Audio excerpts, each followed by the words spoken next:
In this video, I would like to talk about functions. Before we start the lecture, I would like you to take out your chapter 1 handout or have a notebook so you could work along.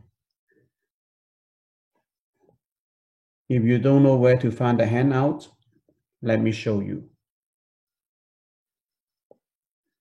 Go to WordMap. You will see that to this screen right here. If you scroll down, you will see a blank lecture handout. Then here is the chapter 1. Click on it. And then you should be able to print it from here. So now, once you have the lecture in front of you, then right now, let me go back to the lecture now. Okay, so what is a functions? Actually, in math, we would like to define a function first. So every time if you look at new textbook, then or the new chapters is always have the definitions. Then here, the textbook is talk about function. So what is functions? Yes, function basically is what is a rule for a relationship between an input or independent quantity and an output dependent quantity, in which each input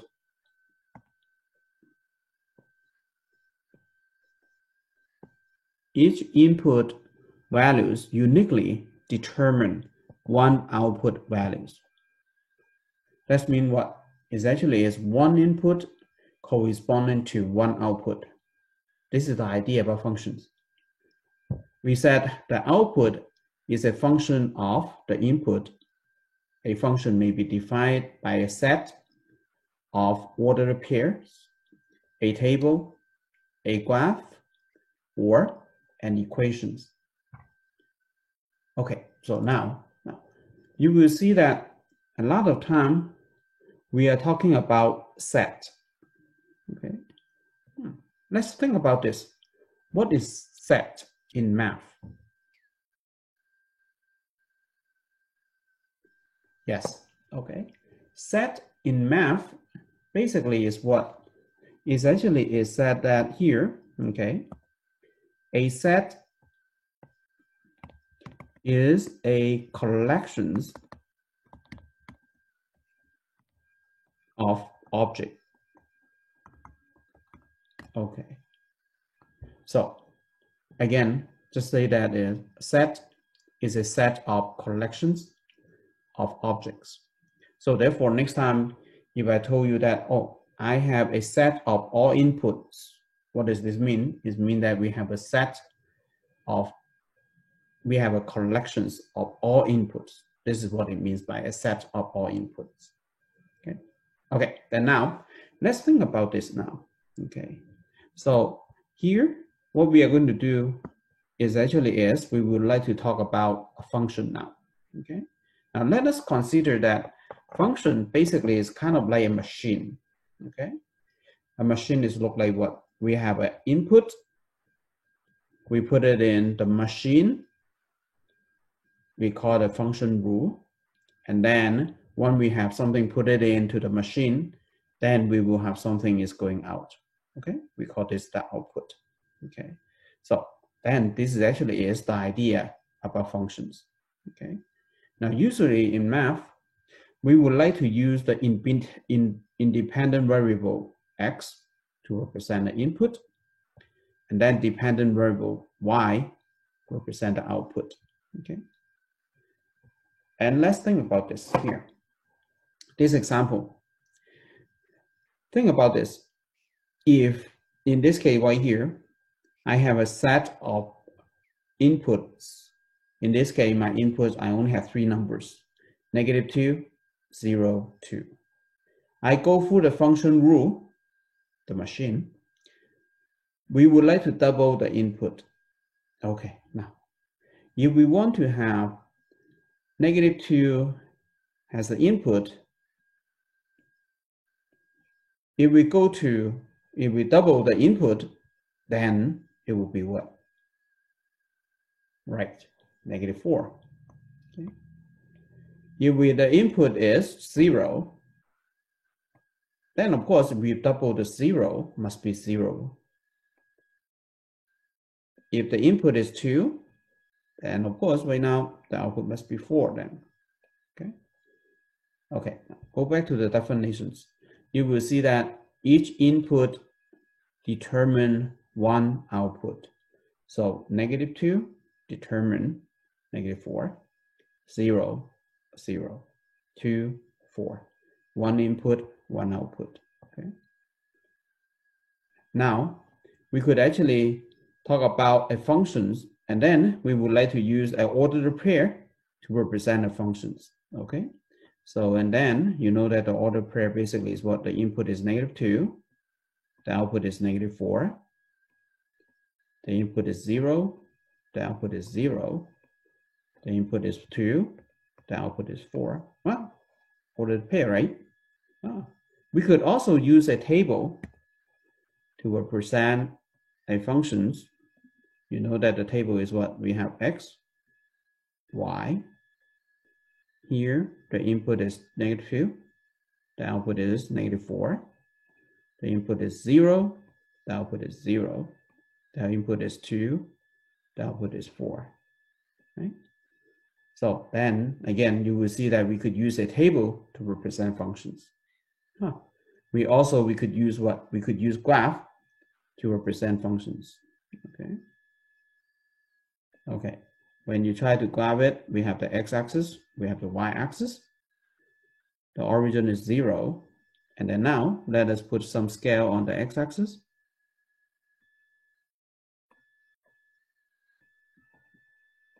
And the scale on the y-axis. Okay. So, and now you will see what? Okay, so I have -2, -4.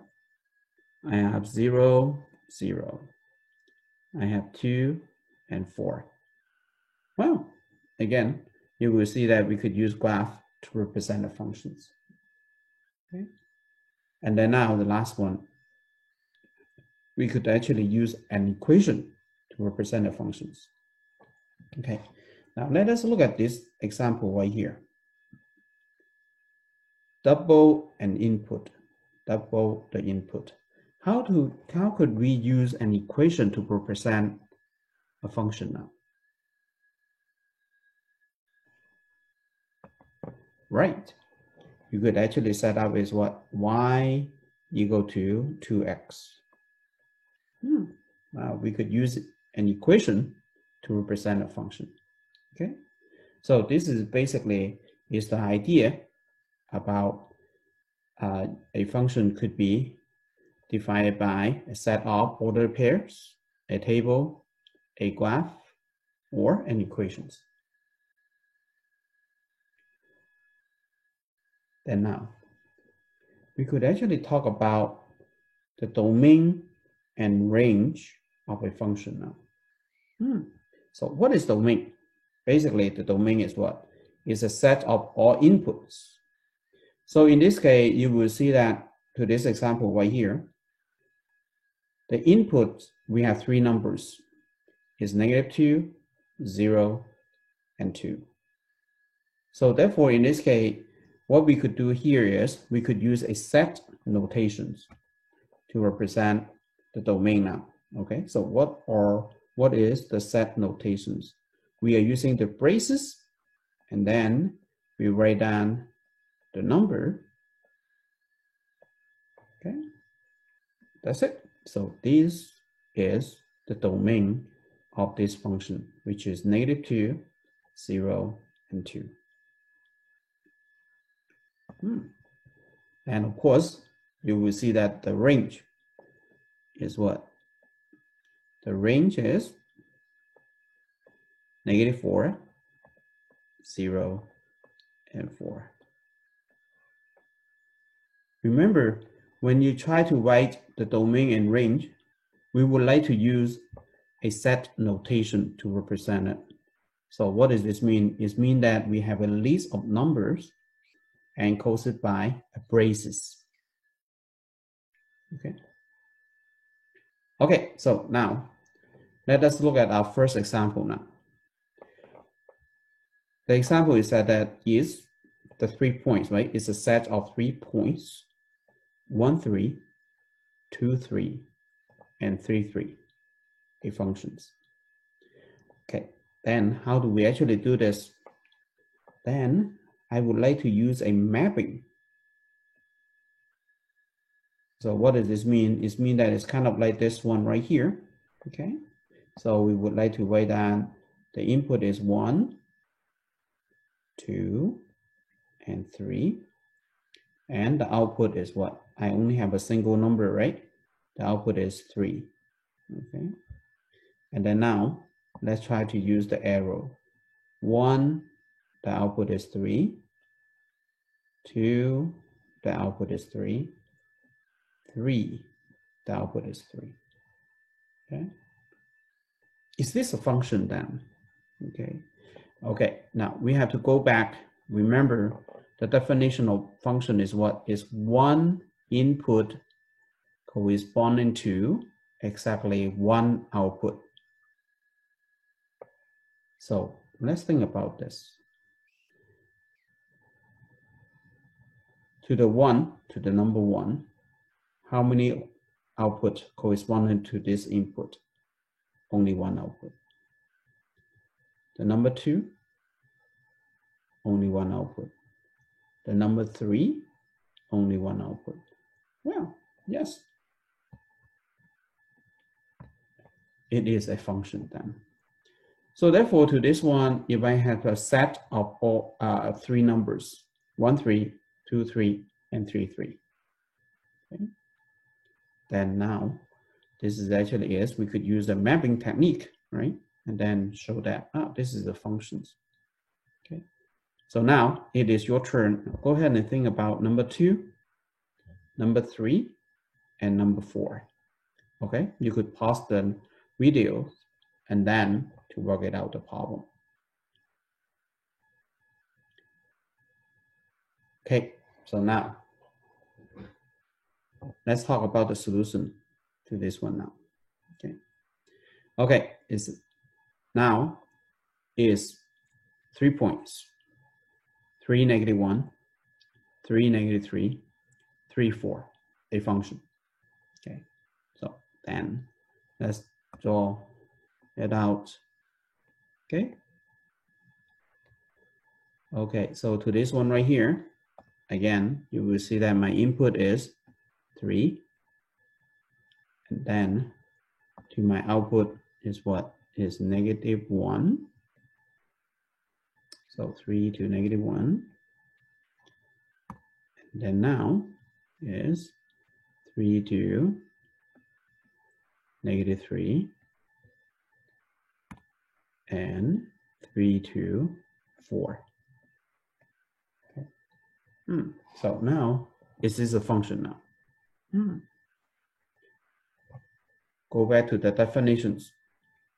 One input corresponding to exactly one output. Here, I have one input, 3. However, how many output is corresponding to this one input, the 3 now? You will see that I have 3 outputs here. So one input corresponds to 3 outputs.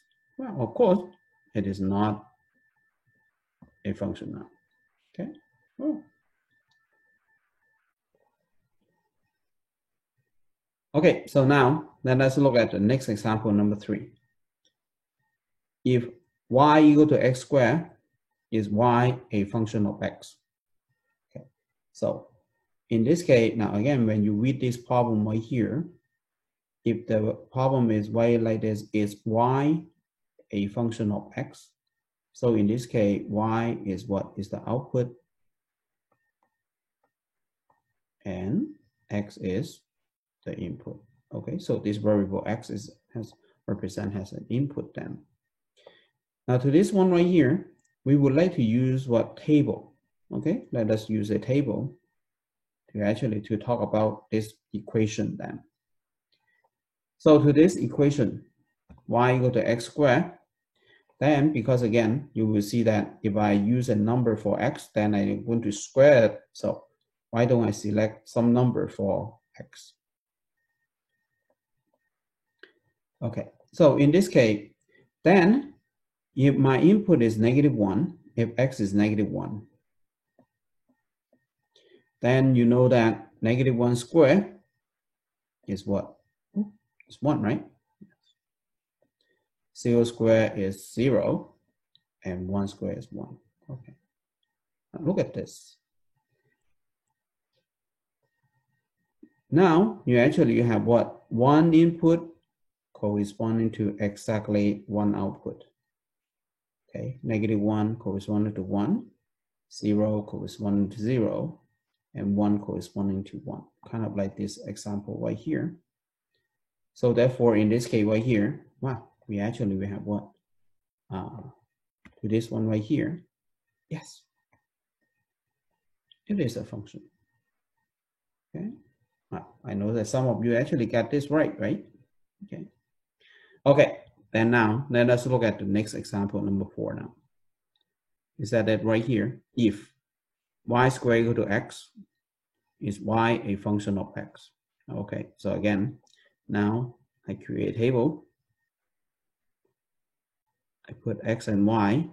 Okay. Now, right now, let's take a look. Now to this one right here, we have what? We have y squared equal to x, meaning what? If I plug it in a number for y, then I'm going to square this. Okay. So therefore, to this one right here, to this example, I will not put the number for x. Instead, I put the number for y. Okay. So then let's see, -1, 0, and 1. Okay. So now, if y equal to -1, so I have -1 squared, so this is 1. 0 squared equal to 0. 1 squared equal to 1. Okay.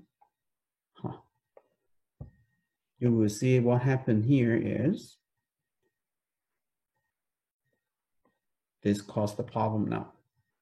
Because in this case, if my input is 1, then it actually is corresponding to 2 output, right? So therefore, in this case, meaning what? This is actually it's not a function. Are you okay?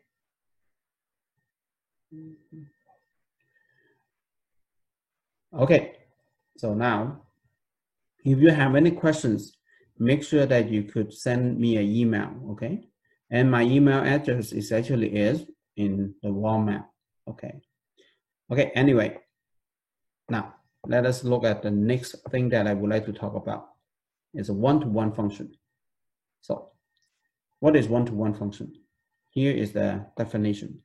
It said that sometime in a relationship, each input corresponding to exactly one output function, right? Each input corresponding to exactly one output is a function. Also, and every output corresponds to exactly one input. We call this kind of relationship a one-to-one function. Okay, so let us go back to first example here. Okay, so to this one right here, you will see that I have -2 corresponding to -4, 0 to 0, 2 to 4. One input corresponding to one output function. Okay, then let's check. I have one output corresponding to one input.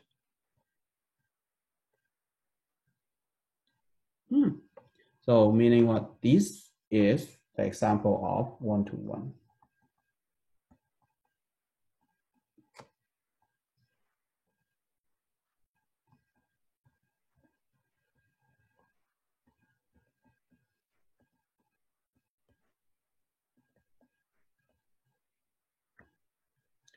Okay, yeah, it is. Okay.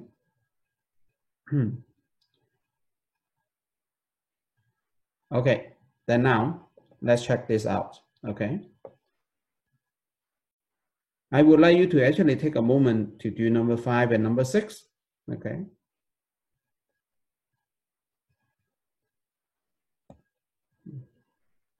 Now, let's check the answer now. Let us draw the mapping, okay? I have -1 corresponding to 2. I have 2 corresponding to 3. I have 3 corresponding to 4. Is this a one-to-one? Yes, it is, right? Because again, one input corresponding to one output corresponding to one input. Yes, it is one-to-one. Then check this out. Number 6. Okay. So I have 1 to -3.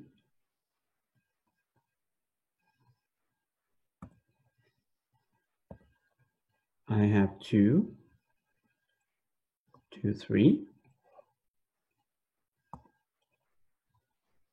I have 3 to -3. Oh, here is the trouble. These two input 1 and 3 corresponding to only one output.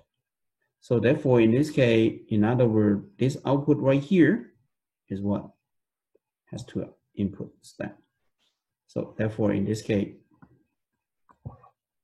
it's not one-to-one.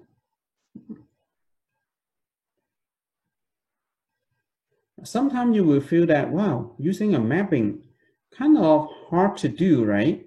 It's really hard to determine, okay? If it is a function, if it is a one-to-one function, okay. Is there any way to do this easily? Of course, yes, okay. I don't know if you have heard heard of the vertical line test, horizontal line test, okay. Okay, so let us talk about those two tests then. First of all, let us look at these two examples, number 7 and number 8. I would like to graph the set, okay? 1, 3, 2, 3, 3, 3. Another one will be what? 3, -1, 3, -3, and 3, 4. Okay, now actually, you will see that these two examples is actually related to the two examples that we have at period, is number 1 and number 2. You know that the 1, 3, 2, 3, and 3, 3 is a function. 3, -1, 3, -3, 3, 4 is not a function. Okay. So it is a function. Okay. Ooh, not a function. Okay. Let us look at the graph of these two functions, these two graphs right here. Okay, number 7 and number 8. Okay. Now, the one on the left,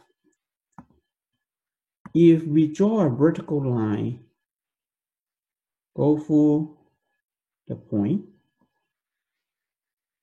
you will see that each vertical line causes the points once. Okay. On the other hand, to number 8, if we draw a vertical line, then you will see that to this vertical line right here is cost 3 points. Okay. So then in this case, we could actually use a vertical line test to test it. Okay. So what does this mean? Okay. Here, look at this. The vertical line test is a handy way to think about whether a graph defines the vertical output has a function of a horizontal input. Imagine drawing vertical line through the graph. If any vertical line would cross the graph more than once, then the graph does not define only one vertical output for each horizontal input. Say this one right here, you see if you draw a vertical line, then it's actually cause the graph once, it is a function. On the other hand, it is not. Okay. So we could use vertical line test to test this graph is a function or not. Then how about one-to-one function now? Okay, again, number 9, number 10, it's just like the example that we have is number 5, number 6, -1, 2, 2, 3, 3, 4. It's a one-to-one function. 1, -3, 2, 3, 3, -3 is not. Okay. So this one is yes, one-to-one function.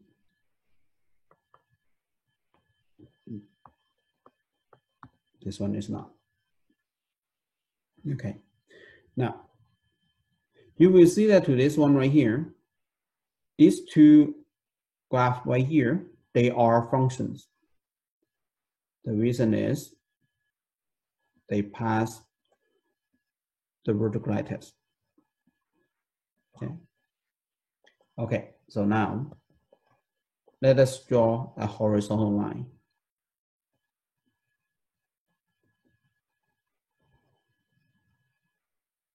You will see one thing coming out.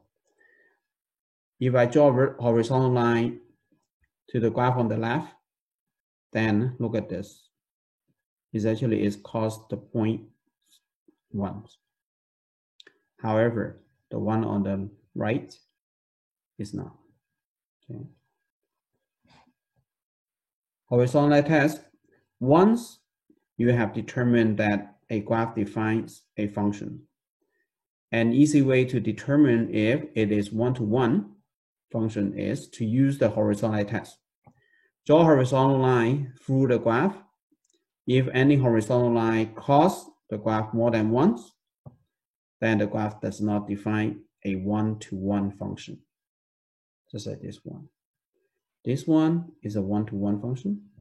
This is not. Okay. So this is how we use vertical line test to test if the graph is a function, plus a horizontal line test to test if the function, if the graph is a one-to-one function then. Okay. Now, let us try this example number 11 now. Okay.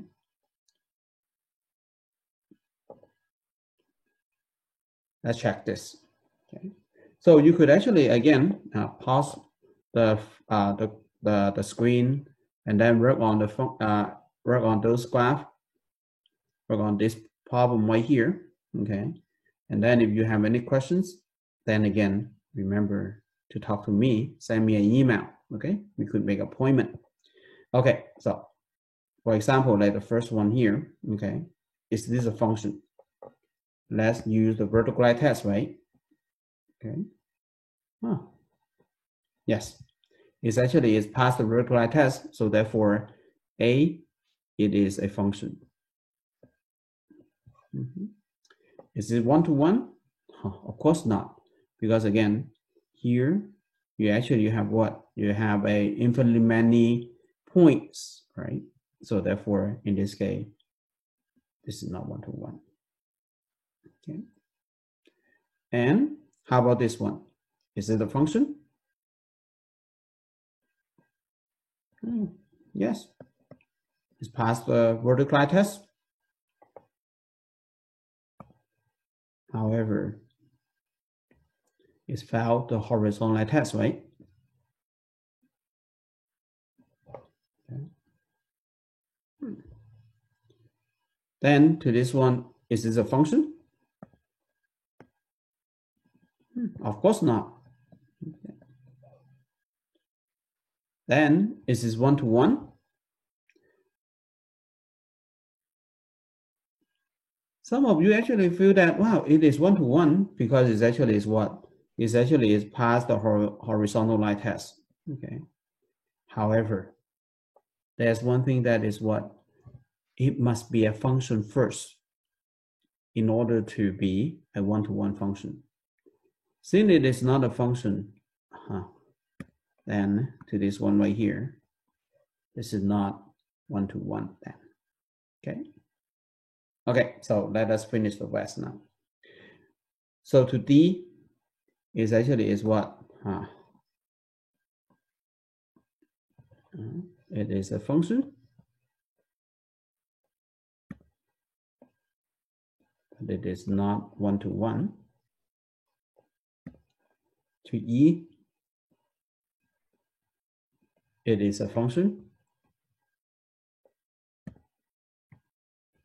It is also one-to-one. Okay. How about F? It's not a function, meaning what? It's not one-to-one. Do you got it? Do you got the idea? Okay. So again, that's it. So this is how we actually look at the graph and then to determine if it is a function or it is not a function. It is a one-to-one function or it is not one-to-one function then. Okay. Okay. Now here is one thing that why I would choose this as an example to talk about if it is function or one-to-one. Okay. Now to this one right here, basically you have seen that's mean I think that this A E is actually something that you have seen it before, right? Because again, this is actually is what we call what is a linear function. Okay. Now the linear function basically is what? It actually is you have the equation is y equal to mx plus b. Okay. So what is m? M is the slope, and then what is b? B is the y-intercept. Okay. So therefore, again, to this example right here, you will see that the y-intercept is actually is 2. So in this case, b is 2. Then what is the slope of this line? Right. The slope is 0. Okay. And then the y-intercept b is actually is 2. So therefore, the equation to this one right here is what? Is y equal to 2 then. Okay. Okay. Similarly to this one right here. Okay. Then let's check this out. Okay. So what is the slope here now? Okay. Okay. And then remember slope is what? Is actually is rise over 1, right? Rise over 1. So rise from here to here, we go up by 2 units. And then we 1 by 1. So therefore, in this case, the slope is 2 then. Okay. And the y-intercept b is -2. So therefore, in this case right here, the equation that I have will be what? It will be y equal to 2x minus 2. Linear functions. Okay. Okay. Then how about the rest of it? You will see that to the graph of B, this is actually is what we call the polynomial functions. This is something that we will learn it in chapter 3. Now here, this is not a function, but from time to time, when you get to calculus, you may see this type of picture. And then again, we have some way to work with this type of picture. Okay, so you may see it in the future class. How about this one? Do you recognize what kind of graph it is? Yes, it is a sinusoidal function, meaning what is either a sine curve or a cosine curve. This is something that you're going to learn next quarter of the Math 142, right? P-Calculus 2. Okay. Then the last one, this one is actually is a circle. So later on in this chapter, we will learn how to find the equation of a circle. Okay, this is the end of this video. So if you have any questions, email me, okay?